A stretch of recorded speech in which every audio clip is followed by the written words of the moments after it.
Mummy मतलब क्या होता है? मम्मी कहना सही नहीं है, क्योंकि मरी हुई को मम्मी कहते हैं। मम्मी मतलब मरे हुए को मम्मी बोलते हैं ना, ये मम्मी है। कोई मर जाए तो मरे हुए को फ्रीजर इत्यादि में रखते हैं ना, कि बॉडी 15 दिन चलाना है, डेड बॉडी खत्म नहीं होने देना।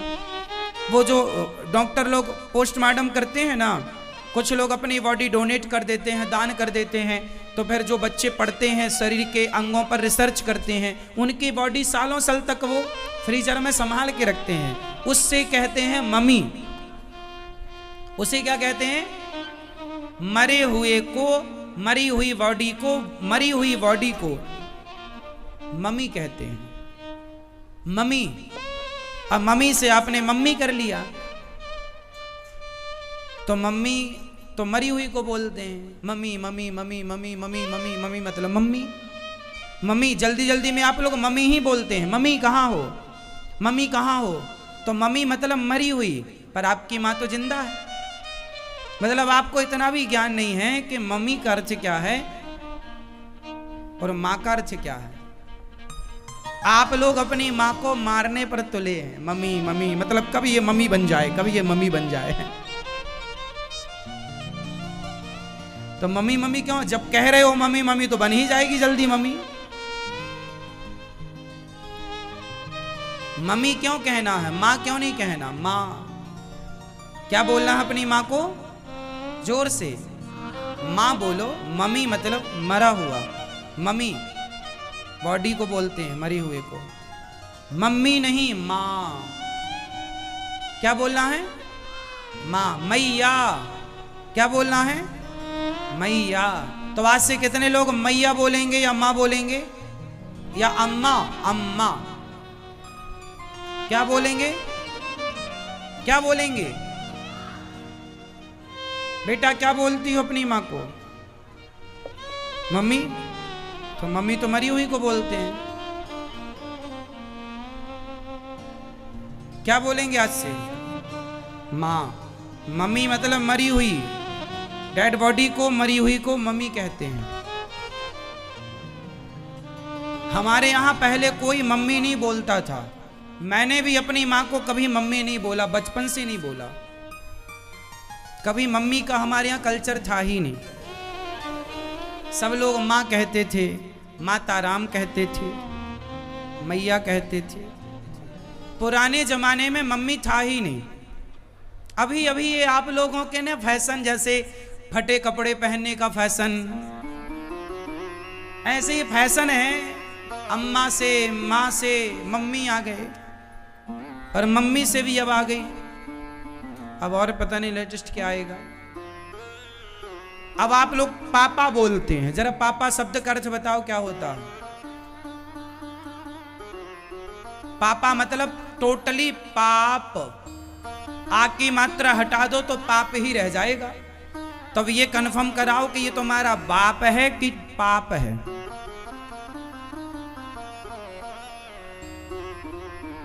पापा क्यों? पापा नहीं बोला गया हमारे भारत में, पिताजी बोला गया है। भगवान श्री कृष्ण बाबा कहते हैं, मैया और बाबा। मैया यशोदा मैया को मैया, और नंद बाबा जी को बाबा। बाबा पिताजी बोलो। राम जी क्या बोलते हैं? पिताजी। हमारे यहां क्या है? मात पिता तुम मेरे। माता और पिता है। त्वमेव माता च पिता है। हमारे यहां त्वमेव मम्मी च पापा, त्वमेव नहीं है। त्वमेव माता च पिता त्वमेव। तो ये पापा कहां से ले आए हो ये बताओ। क्यों उल्टी चीजें आप लोग देखते हो, सुनते हो और गलत चीजें उतार लेते हो? इतने पवित्र रिश्ते को, बाप और माँ के पावन रिश्ते को आपने पाप से भर दिया। पापा पाप आ पापा। शुद्ध बोलो। भारत का क्या है बोलचाल? अपनी देखो, दूसरे की नकल करने का कोई फायदा नहीं। क्यों करना है हमें किसी की नकल? तुम्हारे पास कमी थी क्या? दुनिया के पास 26 अक्षर हैं, तुम्हारे पास वामन अक्षर हैं। तुम्हें किसी की नकल की क्या जरूरत है? तुम्हारी भाषा धनी है, हमारी भाषा में हर शब्द के पर्यायवाची हैं, अनेक हैं। दुनिया में एक भी नहीं है, कितनी भाषाएं हैं। अब जैसे सन मतलब पुत्र भी होता है, सन मतलब सूर्य भी होता है, वहां तो दो को एक कहा जाता है, अर्थात सन मतलब पुत्र, सन मतलब सूर्य। स्पेलिंग अलग है लेकिन उच्चारण तो एक ही है। तो दूसरों की भाषा का प्रयोग, देखो इंग्लिश का ज्ञान होना अच्छी बात है, भाषा का ज्ञान हो बुरी बात नहीं है, लेकिन जब आपकी धनी भाषा आपके पास है तो अपने रिश्तों को अपनी भाषा में कहो ना। पापा आपकी भाषा है क्या? मम्मी आपकी भाषा है क्या? जोर से। तो जब आप अपनी भाषा में जब माँ बाप का नाम लेना, माँ बाप बोलना छोड़ दिए, तो बताओ आपकी भाषा कितनी रोती होगी कि आपने हमें तो दूर कर दिया अपने से। आपकी भाषा कितनी दुखी होगी आपसे। वो भाषा जिस भाषा ने आपको पढ़ना सिखाया, रामचरितमानस याद रखिएगा। यदि हमारा भारत एक भाषा का होता ना, तो आज भारत और कहीं और होता। हमारे देश में या अन्य जगह सबसे बड़ी संकट की स्थिति क्या है? भाषा। क्या है? भाषा।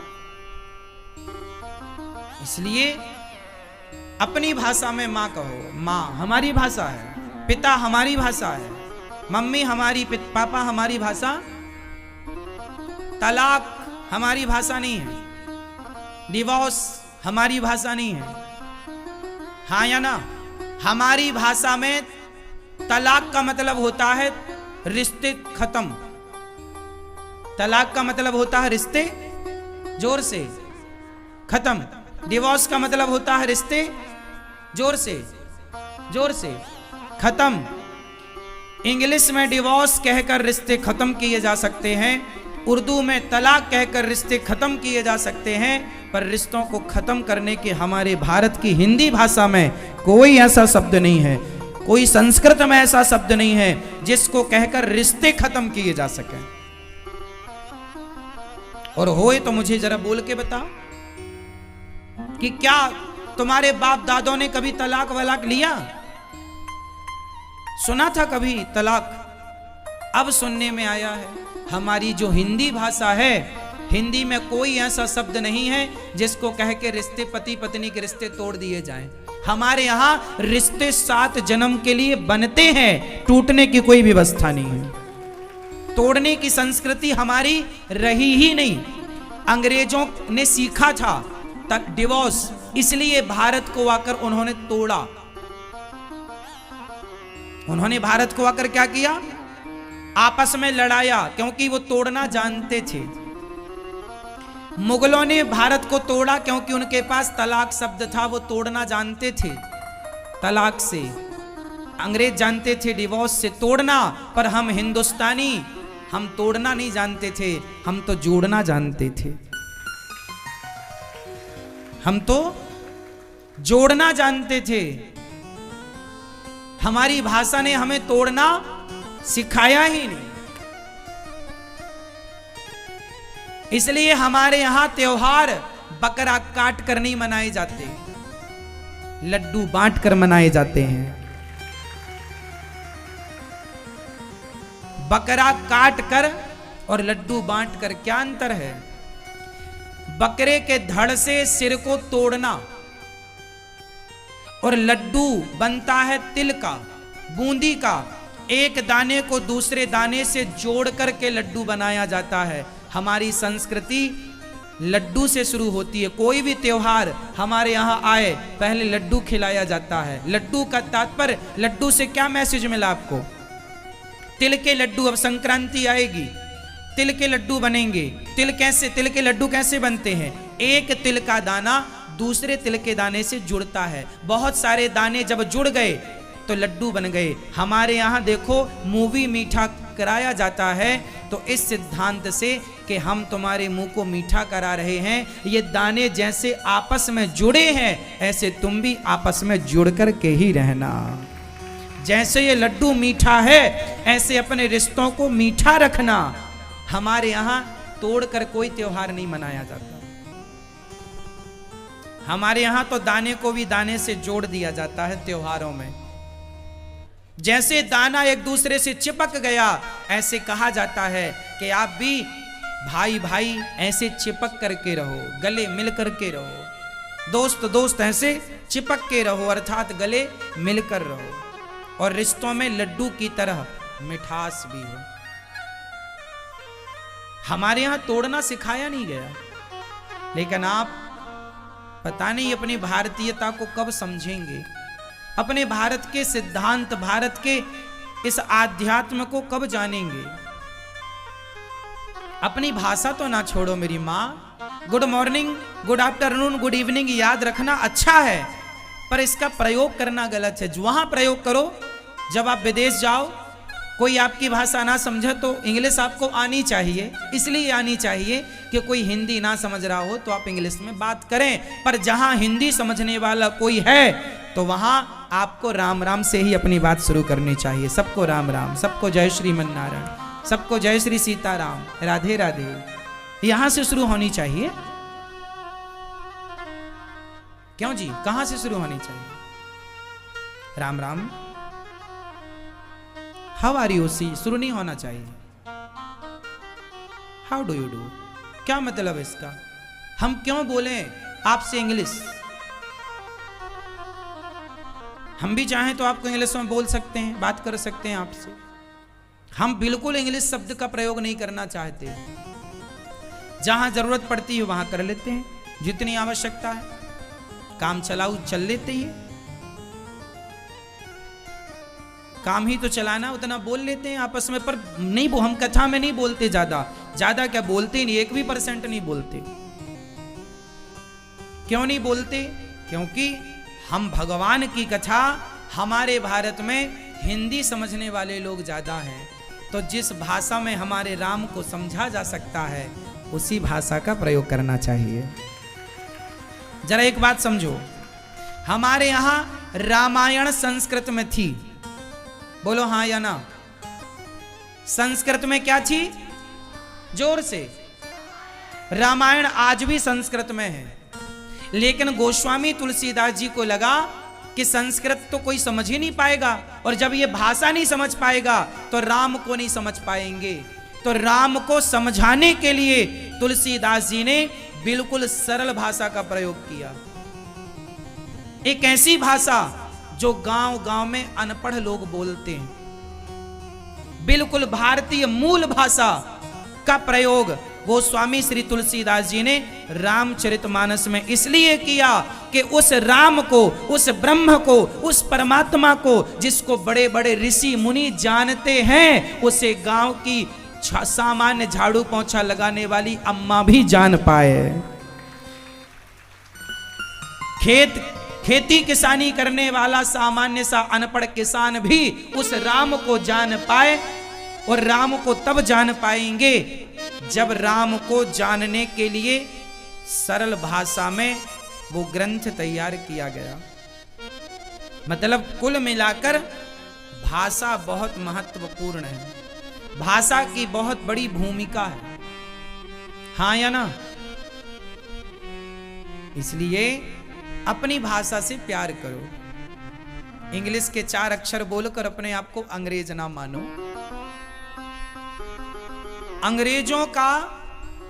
अंग्रेज लोग टाई पहनते हैं। टाई क्यों पहनी जाती है?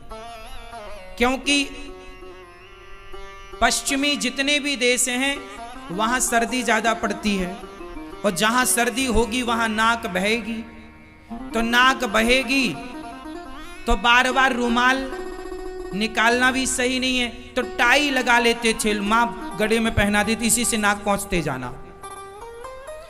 नाक पहुंचने का एक कपड़ा था, बाद में वो फैशन बन गया। जहां ठंडी है वहां तो टाई की जरूरत है नाक पहुंचने की। तुम्हारे भारत में थोड़ी ठंडी है, इतनी ज्यादा बारों में जो टाई पहने घूम रहे हो। अब तुम अक्लहीन हो और अपने आप को पढ़े लिखे कहते हो, तो तुम्हारी बुद्धि का हम क्या करें? वहां पर कोट पहना जाता है। कोट इसलिए पहना जाता है क्योंकि वहां 12 महीने सर्दी होती है। इतनी सर्दी होती है कि ऊपर घर पर खप्पर पर 1-1 फीट बर्फ जम जाती है। वहां कमरों में, प्रत्येक कमरे में, वॉशरूम में हीटर लगाया जाता है।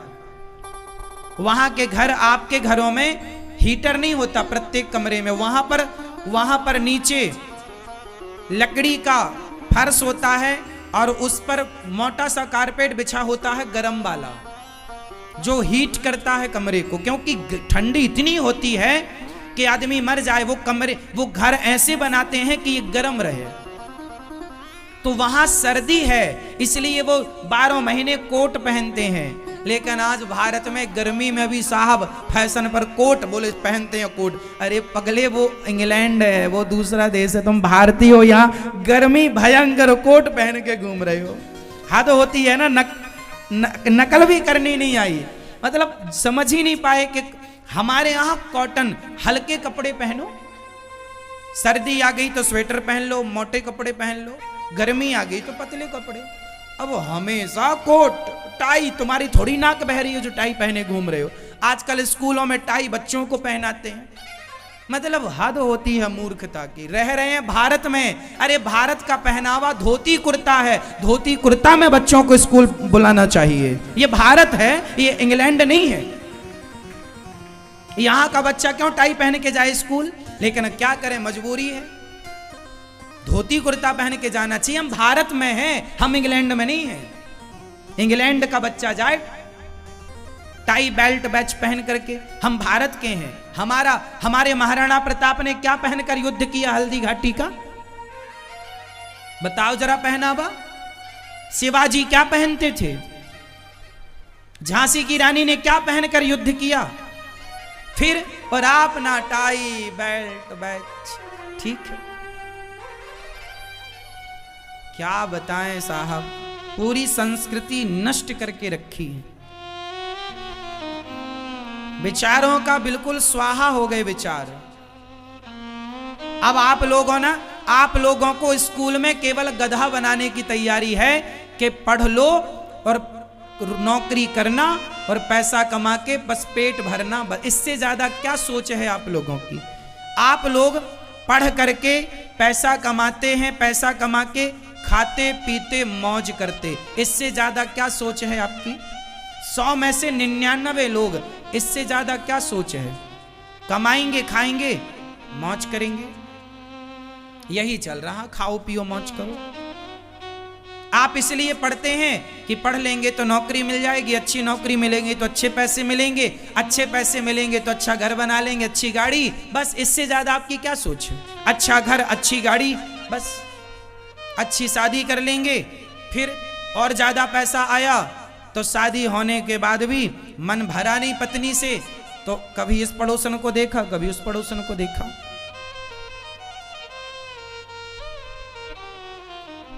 यही चल रहा है। आप लोग ये तो देखो, पेट भरने वाली विद्या कुत्ता बिल्ली भी जानते हैं। भारत में ऐसी विद्या है जिस ज्ञान को पाने के बाद धरती के किसी ज्ञान की आवश्यकता नहीं है। ऐसे ज्ञान की उत्पत्ति भारत से हुई है जिसे दर्शन कहते हैं, फिलॉसफी कहते हैं। दर्शन शास्त्र, हमारे वेद पुराण कितने गहरे हैं, क्या क्या हम समझाएं आपको। बच्चों को स्कूल में दर्शन पढ़ाने चाहिए, गीता पढ़ानी चाहिए बच्चों को स्कूल में। हमारे भारत में क्या नहीं था? टेक्नोलॉजी हमारे यहाँ थी। जब दुनिया के पास टाइम देखने के लिए घड़ी नहीं थी, तब हमारे यहाँ पर 1400 साल पहले कोणार्क मंदिर बना दिया गया था, जिसका आज भी 1400 साल बाद आज भी वो मंदिर परफेक्ट टाइमिंग बताता है, मंदिर बताता है समय। सोचिए कितना बड़ा साइंस था हमारे पास। आज भी वो चक्र 10 के नोट में, नए 10 के नोट में वो आज भी चित्र बना हुआ है कोणार्क मंदिर का, जो सूर्य का प्रकाश पड़ते ही चित्र मतलब समय बता देता है। ये टीवी पर आप देख पा रहे हैं। कितना बड़ा विज्ञान था। जब दुनिया जंगलों में रहा करती थी, जब दुनिया जंगलों में रहती थी, घास की झोपड़ियों में, तब हमारे यहां महलों में रहने की परंपराएं हैं। महलों में रहा करते थे लोग। राम जी के महल थे, दशरथ जी के महल थे। जब तुम झोपड़ियों में नंगे घूमते थे, तब हमारे यहां महल थे।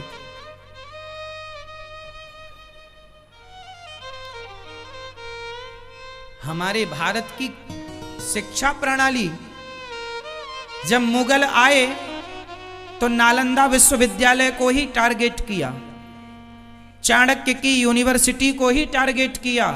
आग लगा दी उस लाइब्रेरी में, जहां सैकड़ों नहीं, लाखों नहीं, करोड़ों पुस्तकों का संग्रह था। कहते हैं चाणक्य की उस लाइब्रेरी में जब आग लगी तो आग को 11 महीने लग गए चाणक्य के ग्रंथों को जलाने के लिए। इतने ग्रंथ थे चाणक्य के पास, इतना संग्रह था कि चाणक्य की उस पुस्तकालय को जलाने में आग को कितना समय लगा?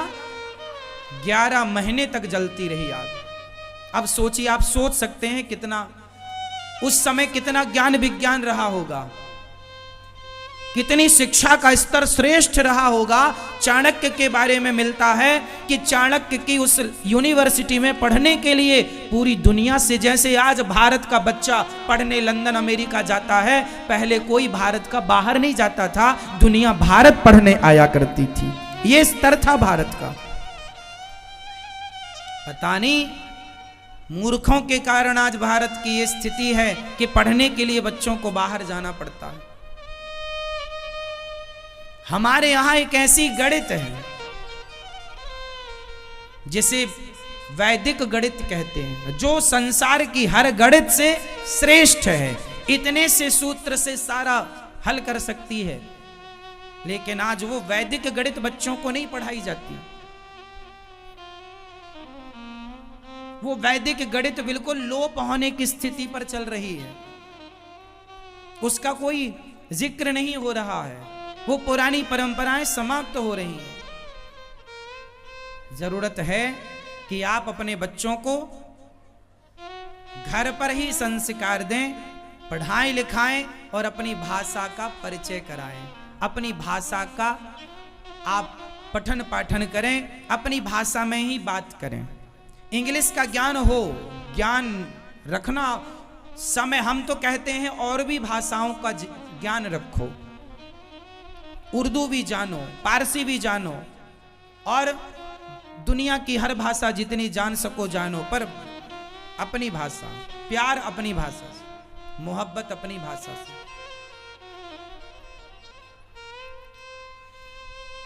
इंग्लिश भी जानना बहुत जरूरी है, बच्चों को जनाओ, पर सामान्य बोलचाल में अपनी भाषा। एक अपनी भाषा में जो अपनापन है ना, चाची में जो अपनापन है वो आंटी में नहीं है।